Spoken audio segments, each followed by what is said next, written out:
ఆంధ్రప్రదేశ్ రాష్ట్ర కేంద్రంగా ఇప్పుడు కొత్త రాజకీయం మొదలైంది.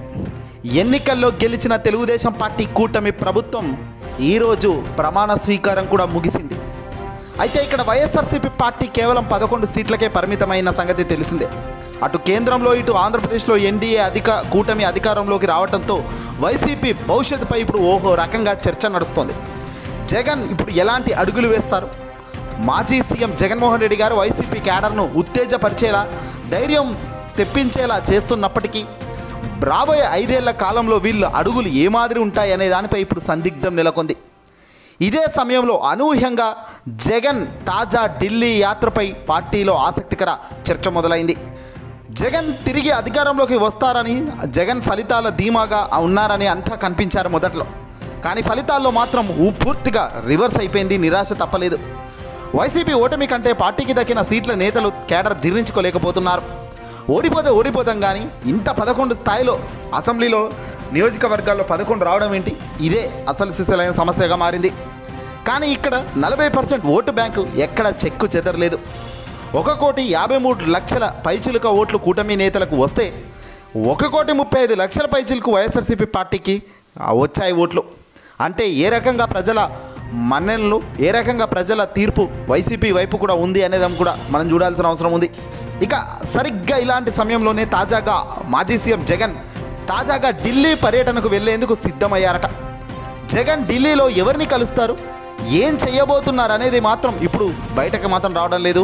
చాలా సస్పెన్స్గా మారుతోంది. జగన్ కాంగ్రెస్ కూటమితో కలిసేందుకు సస్సేమీరా అంటున్నారు. బీజేపీతో టీడీపీ కలిసి ఉన్న ఈ సందర్భంలో కేంద్రంలోని ముఖ్యులతో తిరిగి సత్సంబంధాలు సాధ్యం కావనే వాదన కూడా బలపడుతుంది.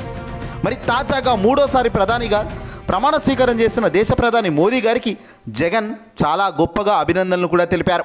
2019-2024 వరకు జగన్ మోదీ మధ్య సత్సంబంధాలు చాలా బాగా కొనసాగాయి. ఢిల్లీ కేంద్రంగా జరుగుతున్న రాజకీయ చర్చల వేళ జగన్ ఢిల్లీ వెళ్తున్నారు అనే సమాచారం ఇప్పుడు పొలిటికల్ సర్కిల్లో చాలా ఆసక్తికరంగా మారింది. ఆసక్తి, ఉత్కంఠను పెంచుతోంది. అటు కేంద్రంలో మోదీ ప్రభుత్వం కొలువు తీరింది. ఇటు ఆంధ్రప్రదేశ్లో చంద్రబాబు ముఖ్యమంత్రిగా ప్రమాణ స్వీకారం చేశారు. వైసీపీ నేతలు జగన్ను కలుస్తున్నారు. కేంద్రంలో ఎన్డీఏ ప్రభుత్వం ఏర్పాటైన నెంబర్ గేమ్ కొనసాగుతుంది. ప్రస్తుతానికి ఎన్డీఏకు మద్దతు విషయంలో ఎలాంటి సమస్య లేదు. కానీ బీజేపీ ముఖ్య నేతల భవిష్యత్తులోనూ ఇబ్బందులు లేకుండా జాగ్రత్తగా ఇప్పటికీ వాళ్ళు ప్లాన్ చేస్తున్నారట. అటు ఇండియా కూటమి సైతం అప్రమత్తంగా కనిపిస్తుంది. ప్రతి పార్టీ, ప్రతి ఎంపీ కీలకంగా మారుతున్నారు. కేంద్ర ప్రభుత్వంలో టీడీపీ భాగస్వామి కావటం, రాష్ట్రంలో అధికారంలోకి రావడంతో వైసీపీ భవిష్యత్ ఏంటనే చర్చ ఇప్పుడు మొదలైంది. కొందరు నేతలు వైసీపీ వీడేందుకు సిద్ధమవుతున్నారు అనే టాక్ కూడా బలపడుతుంది. సర్వసాధారణంగా పార్టీ ఓడిపోయినప్పుడు నేతలు జంపు కొట్టడం అనేది కామన్. చంద్రబాబు కూటమి నుంచి అనేక మంది జంపు కొట్టారు, అనేక ఇబ్బందులు చేశారు. కానీ జిమ్మిక్కులు చేసో, కూటమితో జతగట్టో అల్టిమేట్గా చంద్రబాబు నాయుడు కూటమిగా ఇప్పుడు ముఖ్యమంత్రిగా తాను ప్రమాణ స్వీకారం చేయడం జరిగింది. పవన్ కళ్యాణ్ సైతం మంత్రిగా ప్రమాణ స్వీకారం చేయడం జరిగింది. ఈ అంశాలన్నీ ఇక క్లోజ్ అయ్యాయి. ఇప్పుడు గేమ్ స్టార్ట్ అవుతుంది. ప్రభుత్వం ఏర్పడ్డాక చంద్రబాబు నాయుడు ఎలాంటి యాక్షన్ ప్లాన్తో ముందుకెళ్తారు, జగన్మోహన్ రెడ్డి గారు ఎలాంటి యాక్షన్ ప్లాన్తో దాన్ని చిత్తుగా వాళ్లకు అడ్డం తిరుగుతారు.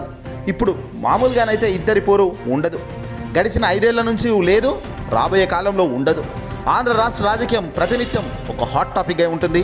ప్రతినిత్యం వేడిగానే కొనసాగుతుంది.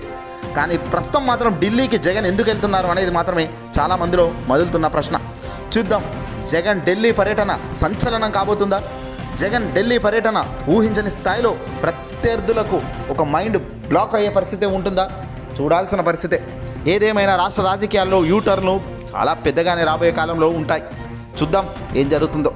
ఏదేమైనా ప్రజలకిచ్చిన హామీలను నెరవేరుస్తూ, ప్రజలకు మాట తప్పకుండా నిలబడుతూ కూటమి నేతల ముందుకు అడుగులు వేస్తేనే బాగుంటుందని, లేదు అంటే గతంలో 2014-2009లో చేసినట్టే మాటలు ఇచ్చిన మాటలను హామీలను తప్పాలి అంటే మాత్రం చాలా ప్రమాదం ఉంటుంది కూటమి నేతలకు. మామూలుగానైతే ఉండదు అంటున్నారు. ఎస్, చూడాలి మరి.